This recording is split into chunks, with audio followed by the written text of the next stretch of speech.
Bismillahirrahmanirrahim. Assalamualaikum warahmatullahi wabarakatuh. Alhamdulillahi rabbil alamin. Wassalatu wassalamu ala asyrafil anbiya'i wal mursalin wa ala alihi wa ashabihi wa man tabi'ahum bi ihsanin ila yaumiddin.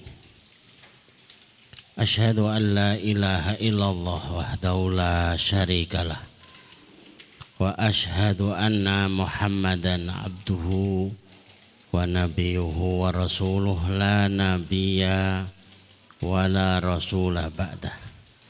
Allahumma ashrah sudurana wa tazawwas an sayyiatina wahab lana fahmal anbiya wal mursalin wahab lana fahmas salafus salih.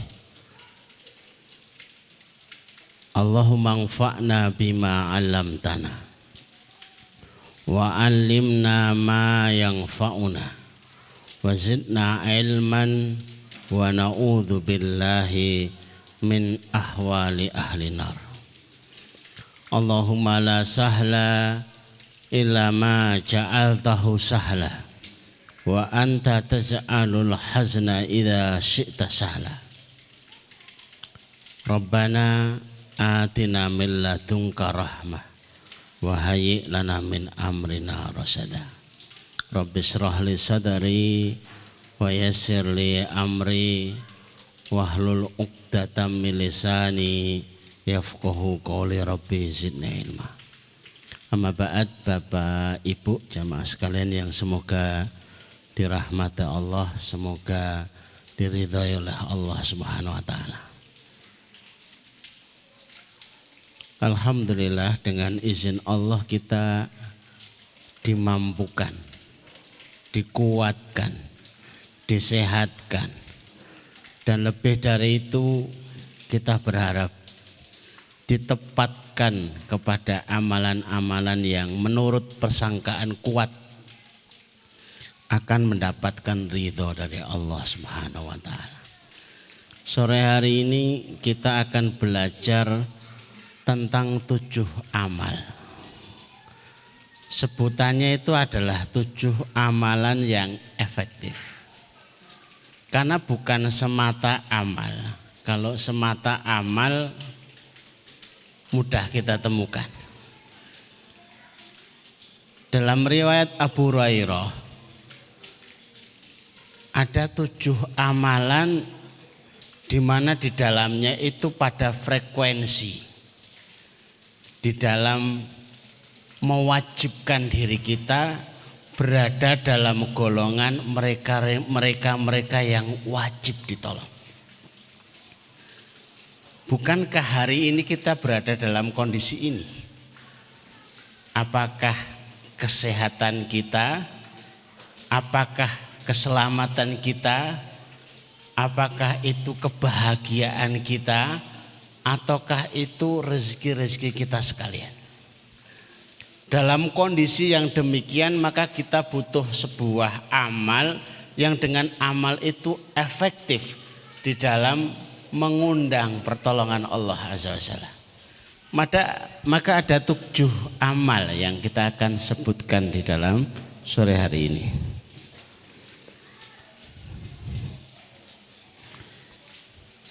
Yang pertama, kalau bahasa Arabnya itu manafasa, kurbatan min kurabid dunya. Manafasa an mu'minin kurbatan min kurabid dunya. Prioritasnya adalah seorang mukmin. Siapa yang menghandle, siapa yang menanggung. Tapi seringnya kami membahasakan manafasa itu dengan siapa yang nyambung nafas. Dengan itu kehidupan itu berlangsung. Hanya memakai bahasa aslinya bahasa Arab, nafasa. agak sulit untuk dimaknai, kok nafasa. Tapi ternyata ketika itu dimaknai siapa yang menyambung nafas. Kelasnya itu berjuang habis-habisan agar tetap bernafas karena mencari tabung oksigen. Kelasnya itu berjuang habis-habisan karena membantu melunaskan hutang. Karena hutangnya itu mulai membelenggu, bahkan mencekik kehidupannya. Kelasnya itu menanggung nafkah karena hari-harinya mulai sulit ya. Mencari nafkah sulit sehingga nyaris tidak ada yang bisa untuk dinikmati menyambung yang dimakan hariannya, yang itu sesungguhnya adalah menyambung nafasnya dia sendiri. Maka ini disebut nomor 1, manafasa kurbatan, manafasa an mukminin, siapa yang menghandle, siapa yang pasang badan kepada mereka yang mukmin, kurbatan, kesulitan dari kesulitan dunia dan akhiratnya.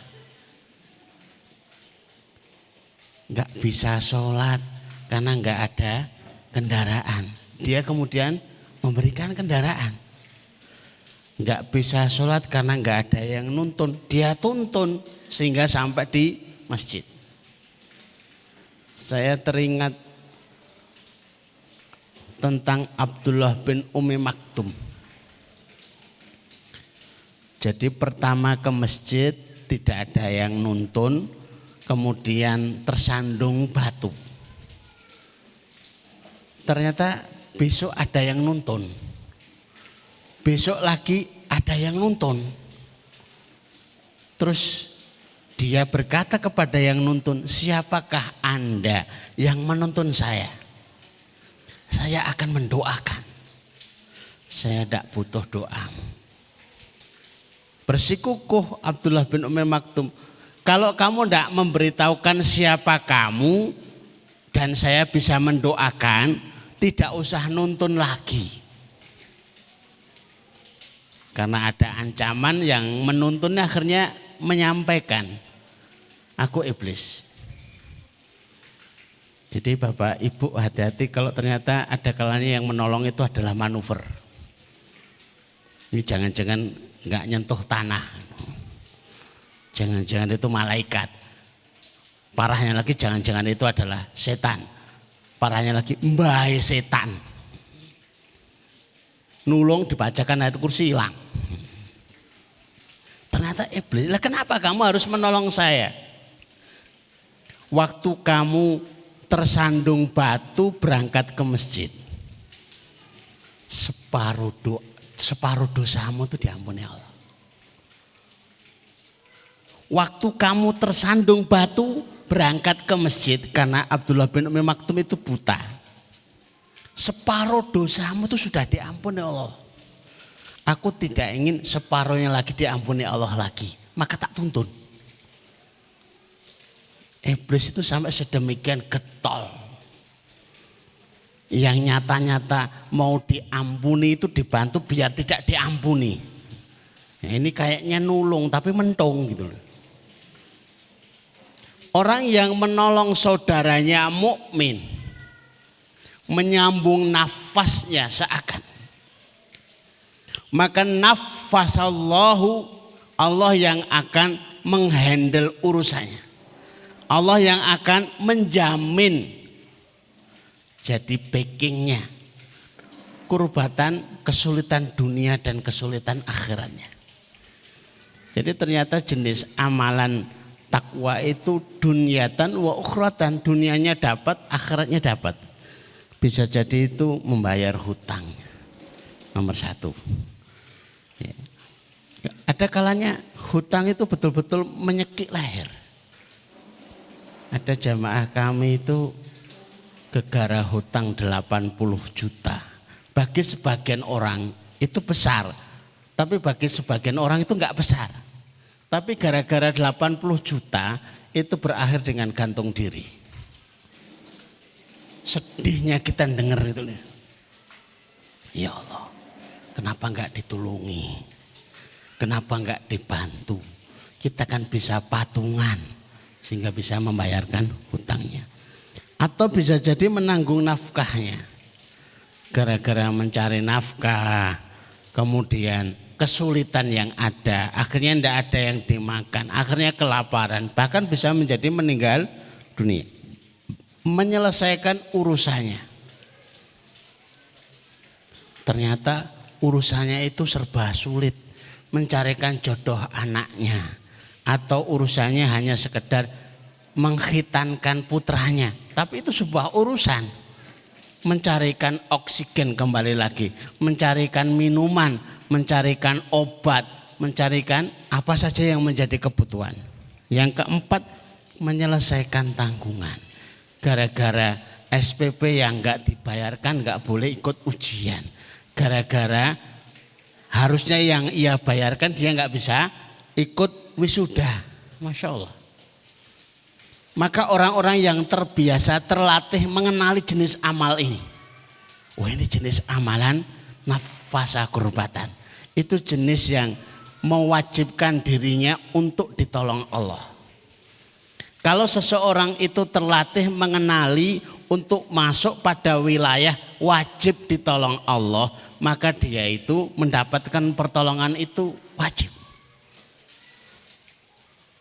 Akan aneh ceritanya ketika dalam perang Tabuk, sahabat Umar bin Khattab itu membawa hartanya semuanya.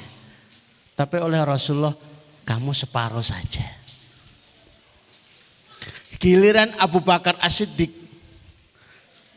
membawa semuanya, itu diterima oleh Rasulullah. Pertanyaan Rasulullah, yang kamu tinggalkan untuk keluargamu apa? Allahu wa Rasuluhu. Kenapa sahabat Abu Bakar diterima? Kenapa sahabat Umar bin Khattab itu belum diterima? Ternyata dalam daftar yang ada, Abu Bakar ini sosok yang paling banyak membebaskan budak. Budak itu bukan pembantu loh Bapak Ibu. Hari ini pembantu jangan dibebaskan. Oh, nyari gawean kok malah dibebaskan. Abu Bakar termasuk sosok yang banyak menanggung keluarga-keluarga muslim hari itu. Abu Bakar termasuk yang menanggung pasukan.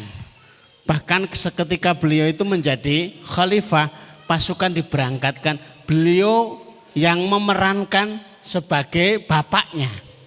Anak-anak digiring ke pasar. Ayo kamu butuhnya apa, butuhnya apa, butuhnya apa, butuhnya apa. Kemudian keluarga-keluarga itu diberikan yang menjadi kebutuhan sehari-harinya. Allahu Akbar. Ini jenis amalan yang pertama. Kalau kita ketemu dengan jenis yang pertama ini, bergembiralah, jangan malah sedih.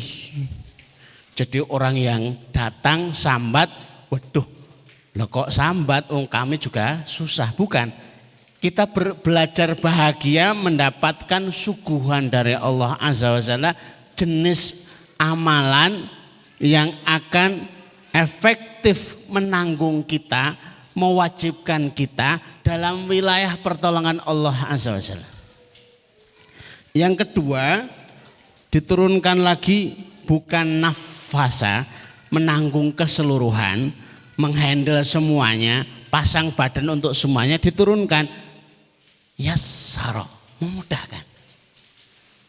Hutangnya 1 juta, bantunya cuma 10.000, jauh banget. Tapi kan sudah meringankan daripada tidak, ya, mengurangi bebannya. Sakitnya itu jantung, dia cuma bantu mijeti, ya enggak nyambung banget, nyambung dengan jenis keluhannya, tapi mengurangi. Boleh jadi keluhannya itu jantung, mijeti cuma sekedar mengurangi bebannya saja, beban lelahnya. Paling tidak lebih bisa bersabar terhadap keluhan-keluhannya, memudahkan urusannya. Kalau bisa mudah, kenapa harus memilih yang susah? Melunaskan sebagian hutangnya. Jenis amalan ini dulu dilakukan Abu Ubaidah. Abu Ubaidah itu kebiasaannya, ini kebiasaan aneh, hari ini sulit ditemukan. Beliau itu suka menghutangkan kepada sahabat-sahabat yang lain. Dalam waktu tertentu dilunaskan sebagian, dilunaskan sebagian, dilunaskan sebagian. Kalau jatuh tempo ternyata tidak sampai lunas, diikhlaskan semuanya. Bahkan ada tabiin itu yang sengaja ketika sahabat-sahabatnya itu tidak banyak yang membesuk ketika ia sakit, maka dia membuat pengumuman, siapa yang besuk maka hutangnya lunas. Rumahnya penuh dengan pembesuk sampai kusennya itu jebol pintunya itu. Ini kan aneh. Ada gak pengumuman begitu, kan aneh itu. Ketika ditanya, wahai Abu Ubaidah, kenapa seperti ini jenis amalanmu? Aku pengen kelak di yaumul akhir ketika tuntutan saya itu terlalu banyak, kemudian Allah melunaskan.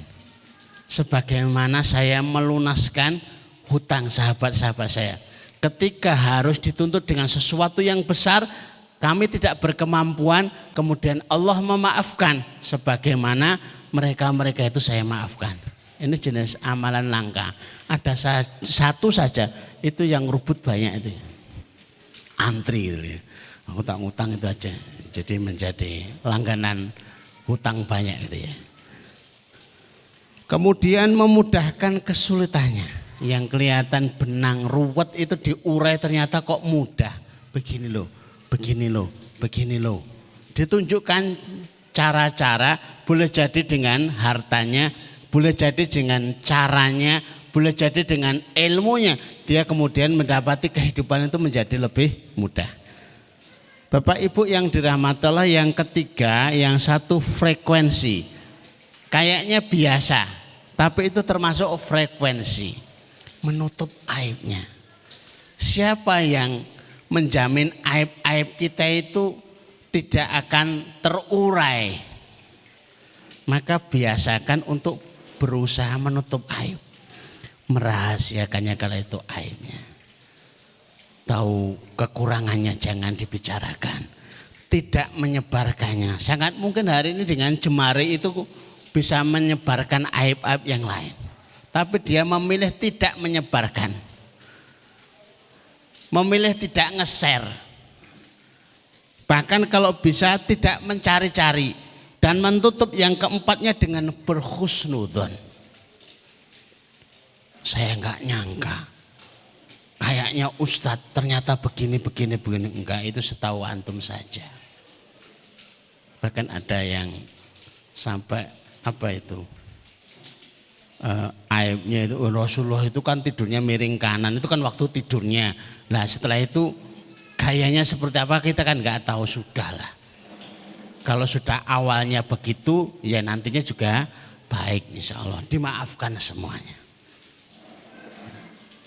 Menjaga dirinya untuk tidak membicarakan aib, menahan dirinya, lisannya, menahan perbuatannya untuk tidak nge-share.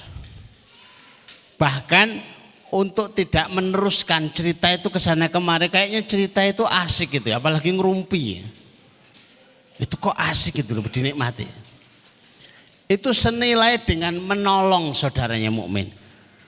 Senilai dengan meringankan bebannya.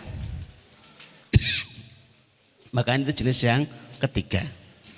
Kemudian yang keempat, karena waktu kita sempit ya, hanya sekitar setengah jam. Kok aneh tiba-tiba kok ngelompat gitu ya. Jenis amalan ini lompat. Man salaka tariqan yaltamisu fihi ilman sahhalallahu lahu bihi tariqan ilal jannah. Awalnya saya belum melihat videonya, tapi Syekh Al-Burhani yang pernah kami ceritakan itu betul-betul takjub. Kejadiannya di Suriah, ketemu dengan khufar penggali kubur. Begitu jenazah itu dimasukkan ke dalam liang lahat, tiba-tiba ada dua sosok yang membawanya naik kuda.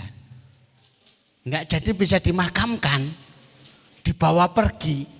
Area pemakaman itu berubah menjadi taman.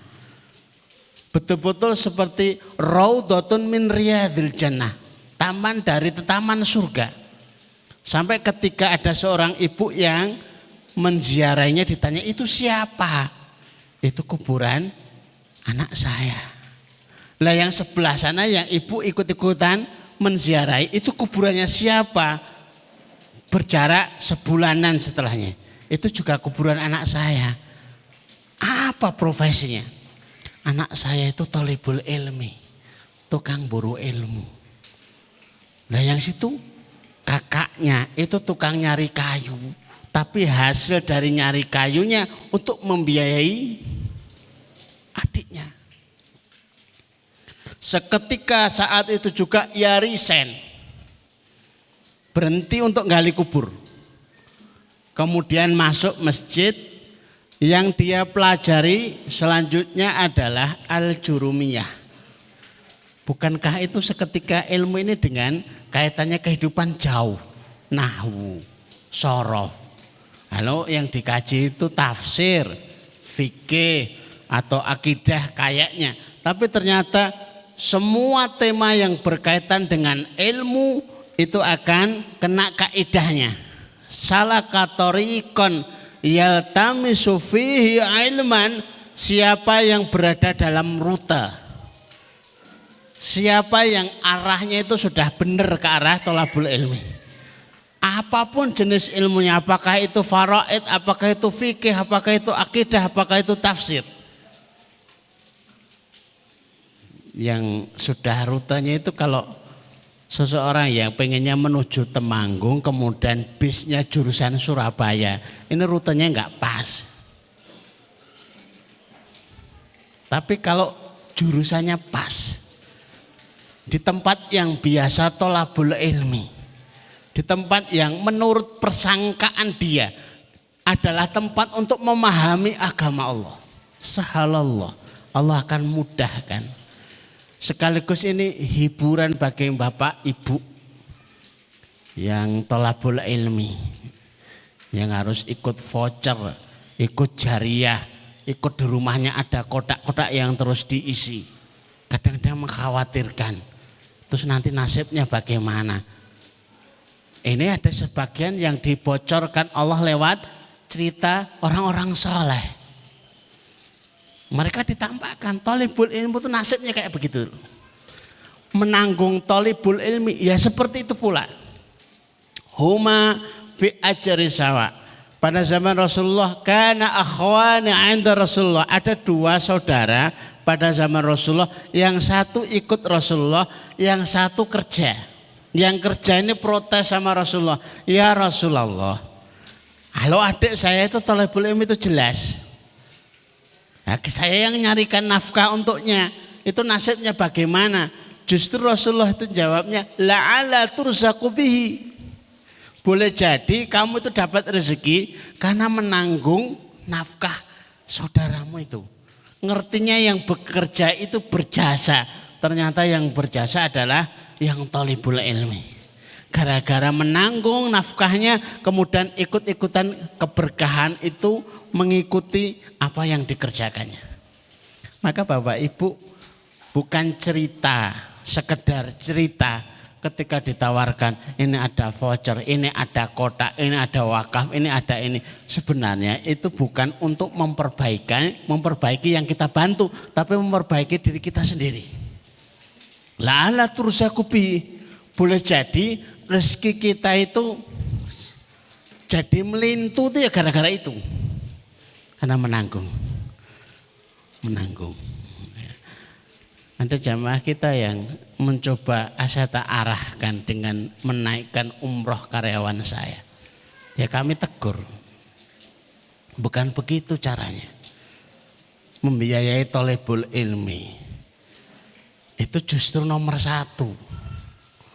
Membiayai thalibul ilmi itu di atasnya membiayai orang tua. Memang kullil walidaini. Itu Bapak. Bapak Ibu itu berjasa banget kepada kita. Tapi kalau dibandingkan Bapak Ibu dengan thalibul ilmi, Bapak Ibu belum tentu jasanya itu sampai menyentuh, memberikan manfaat dari ilmu-ilmu yang mengantarkan kepada jannahnya, kepada surganya, mengenalkan akhirat. Tapi kalau talibul ilmi sepenuh harapan, sepenuh cita-cita, sepenuh doa, itu ingin menjadi alim yang akan mengajarkan walaupun itu alif bata, walaupun itu adalah satu hadis, walaupun itu satu ayat, maka luar biasa. Berkomitmen mencari ilmu, membiayai, bersabar dalam mencari ilmu din yang utama. Maka bersyukurnya kita dituntun, diarahkan, mudah-mudahan ditempatkan kepada keadaan, kepada komunitas yang jelas-jelas. Bukan hanya sekedar ilmu, tapi langsung kepada kitabullah. Yang diceritakan ayahnya itu hanya sebagian. Kalau narasinya itu sempurna luar biasa. Kita membatasi yang ikut kuantum itu enggak banyak biar hasilnya efektif. Yang putra itu yang ikut cuma 7. 4 itu sudah hafal Quran semua. Bukan hafalnya di kuantumnya, datang sudah hafal, maksudnya begitu ya. Tapi lebih dimatangkan di situ. Kita ikut berbahagia, setidaknya ikut memuliakan, ikut memberikan hiburan. Oh, lelahnya menghafal Quran. Ada sahabat saya itu ngeluh di WA, usia saya itu sudah 40-an tahun. Mungkinkah bisa menghafal 30 juz? Akhirnya saya perkenalkan, ada metode menghafal yang mudah, yaitu menghafal untuk tidak hafal. Itu maksudnya bagaimana? Ya menghafal saja. Hasilnya ya enggak hafal. Tapi kan sudah menghafal. Yang penting jadilah penghafal Quran. Adapun jadinya hafal Al-Quran, wallahu a'lam. Bahwa dimulai dengan acak tidak harus urut itu tidak masalah. Surat Yasin dulu, habis surat Yasin surat Tabarok, habis Tabarok Al-Waqi'ah, habis Al-Waqi'ah Ar-Rahman, habis Ar-Rahman Al-Kahfi. Mana yang disukai? Tidak harus urut. Karena dahulu ketika turunnya Al-Quran itu juga tidak urut sesuai dengan yang dibutuhkan, sesuai dengan kehendak Allah Azza wa Jalla. Dan apabila kita menghafal selama 3 tahun, 4 tahun, enggak masalah. Apa masalahnya? Sementara Rasulullah itu hafal 30 juznya selama 22 tahun. Keren mana coba? Kalau cuma 5 tahun itu lebih keren. Oh, Rasulullah 22 tahun karena turunnya memang berangsur-angsur selama 22 tahun. Karena kalau menghafal secara angsur mengangsur, diangsur hafalannya itu lebih mudah menghafal. Wah, ternyata 5 menit lagi. Baik, selanjutnya adalah membaca Al-Quran. Tiba-tiba kok geser ke membaca Al-Quran. Sehingga kok Bapak Ibu, Ustadz, Ustadzah, santriwati sekalian, para santri juga, ngapain sih Ustadz tuh dikit-dikit kok baca Quran, dikit-dikit kok ngajaknya baca Quran. Kalau ada tagihan yang enggak cair, belum ada rezekinya, baca Quran lagi. Karena ada jelas ini, membaca Al-Quran itu mewajibkan diri kita untuk ditolong oleh Allah dalam satu frekuensi. Majtama'a qaumun fi baitin min buyutillah. Tidaklah berkumpul satu kaum yang membaca Al-Quran, mengkajinya. Malaikat datang, diselimuti rahmah, dimesake Allah. Jadi dalam bahasa yang lebih enak itu, kalau kita baca Quran itu kita sedang melas sama Allah. Kita itu sedang ngemis. Bahasanya begitu. Bersama kaum di rumah Allah menjadi rutinitas sambil mengkaji. Dikaji 1 ayat, 2 ayat dan lain sebagainya. Selanjutnya adalah cepat merespon kebaikan. Ketika beberapa nabi disebutkan, Nabi Musa, Nabi Ibrahim, Nabi Yunus dan lain sebagainya. Maka diceritakan kenapa para nabi itu doanya kok cepat direspon. Innahum kanu. Baru disebutkan.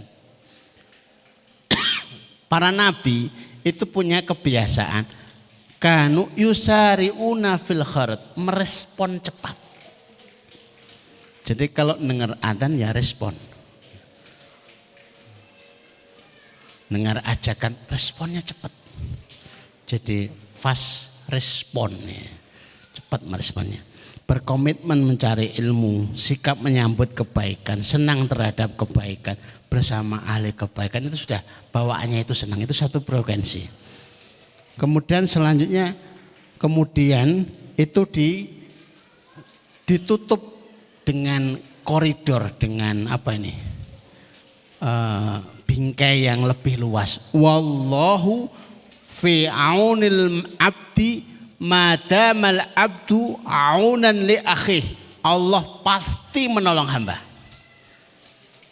Silakan lihat di dalam penjelasan. Allah selalu menolong, selalu dan pasti menolong hamba kapanpun dia itu berada pada wilayah, pada zona, menolong saudaranya. Ini untuk bisa menggawangi, untuk bisa menutup yang barangkali tidak termasuk dalam yang depan-depan tadi. Saya cuma bisanya itu minjamkan motor, saya cuma bisa itu minjamkan sandal. Apapun jenis menolong saudara itu bermanfaat. Mendoakan, memberi penjelasan, pertolongan apapun, selalu menolong, itu menjadi karakternya. Jiwanya itu terpanggil untuk jiwa selalu menolong. Dan selesai, sudah. Tadi 7 atau belum ya? Ditutup hadis ini, siapa yang lamban merespon, maka nasabnya tidak akan mempercepat. Anak kiai itu enggak jaminan. Jangankan kok anak kiai, anaknya nabi aja enggak jaminan. Siapa man batoa, siapa yang lamban merespon dalam kebaikan, lam yusri'hu nasabuhu, tidak akan nasabnya kemudian menjamin akan menambah cepat, enggak.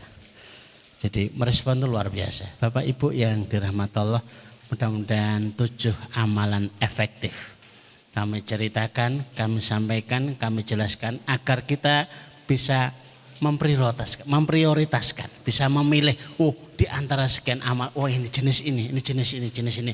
Harapannya semua kita adalah hamba-hamba Allah yang wajib ditolong oleh Allah. Hamba-hamba Allah yang pertolongan itu bukan lagi sebagai spekulasi, tapi pertolongan Allah itu adalah pasti. Bahwa ditolong itu bukan dalam penantian, tapi hanya menunggu waktu saja. Tapi keyakinannya pasti karena kita berada dalam amalan yang efektif untuk bisa ditolong oleh Allah Azza wa Jalla. Mudah-mudahan bermanfaat. Kita tutup dengan bersama-sama berdoa kepada Allah.